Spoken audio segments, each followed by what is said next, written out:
أعوذ بالله من الشيطان الرجيم. بسم الله الرحمن الرحيم. السلام عليكم ورحمة الله تعالى وبركاته. الحمد لله رب العالمين، والصلاة والسلام على أشرف الأنبياء والمرسلين وعلى آله وصحبه أجمعين. أما بعد. Yang artinya segala puji bagi Allah, Sang Penguasa alam semesta. Semoga sholawat serta keselamatan tercurahkan selalu kepada Nabi dan Rasul yang terpaling mulia, beserta keluarga dan sahabat-sahabatnya semuanya, dan seterusnya kepada khalifah-khalifah dan at-tabi'in, guru-guru yang telah mendahului kita dari alam dunia ke alam barzakh. Maka di pagi hari ini kita masuklah ke kajian tanda-tanda hati yang kotor. Bila hati yang kotor masih kita pelihara di dalam hati kita, maka kita sangat rugi di akhir kelak. Yang pertama, marilah kita buang yang selalu berburuk sangka kepada orang lain. Biar lebih jelas, selalu berburuk sangka kepada orang lain itu tidak baik. Itulah tanda-tanda yang pertama yang membuat hati kotor. Yang kedua, selalu sibuk mencari-cari kesalahan orang lain. Yang dimaksud kesalahan orang lain, kita tidak punya urusan sama beliau, tetapi kita sibuk mengurusi dari mana dia, apa pekerjaannya, dan timbullah saling curiga.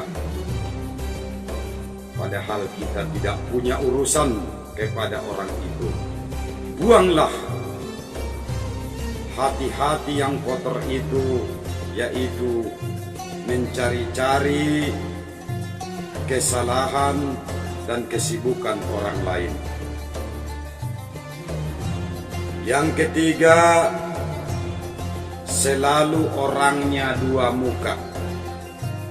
Di depan orangnya baik, di belakang orangnya jahat, malah diomong-omongi di belakang orangnya. Itu tanda-tanda hati yang kotor. Buanglah itu sejauh mungkin. Yang keempat, selalu mengeluh dan tidak ridho takdir yang diberikan oleh Allah Subhanahu wa Ta'ala. Misalkan kita sakit, mengeluh, padahal itu takdir kudorat Allah Subhanahu wa Ta'ala.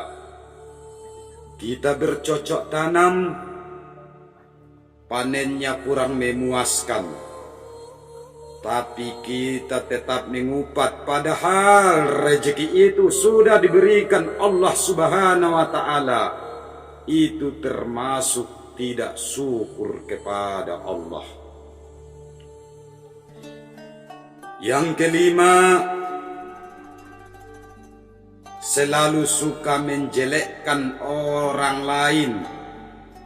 Yang dimaksud suka menjelekkan orang lain itu menjelek-jelekkan orang. Termasuk zaman sekarang banyak saya lihat ibu-ibu yang sering berbisik-bisik, membisikkan orang lain. Itu tidak baik. Maka masuklah kita ke pembicaraan yang keenam. Selalu suka menyakiti orang lain, baik luar dan dalam, baik dengan sindiran ataupun kata-kata yang halus, walaupun yang kasar, walaupun dengan fisik. Itu tidak baik. Jauhkanlah perbuatan itu dari kita, karena itu tidak disukai oleh Allah Subhanahu wa Ta'ala. Yang ketujuh, suka membicarakan orang lain di belakangnya. Sebaiknya kita membicarakan orang langsung aja transparan, terbuka. Jangan setelah orangnya lewat. Kata Tuhan, berbicaralah dengan setegasnya. Jangan bicarakan orang lain di belakangnya. Yang kedelapan, suka mengintai dan menyebarkan aib orang lain. Yang dimaksud mengintai itu menunggu-nunggu kesalahan orang lain. Setelah ditunggu-tunggu, pembicaraannya salah, lalu kita sebarkan. Itu termasuk golongan yang ke-10, tanda-tanda hati yang kotor. Yang ke-9, gembira saat orang lain susah. Itu yang paling parah itu. Lihat orang susah gembira, lihat orang bahagia malah dia susah. Itu tanda-tanda paling kotor. Buanglah ibu-ibu, bapak-bapak, saudara-saudari itu jauh. Gantilah dengan hati yang baik. Yang ke-10, susah lihat orang lain senang. Nah, ini paling berbahaya ini. Kalau orang lagi senang, dia susah melihatnya.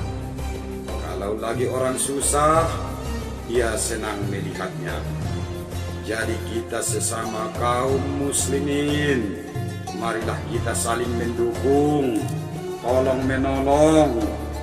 Jangan sampai ada perbuatan kita yang di 10 perkara ini.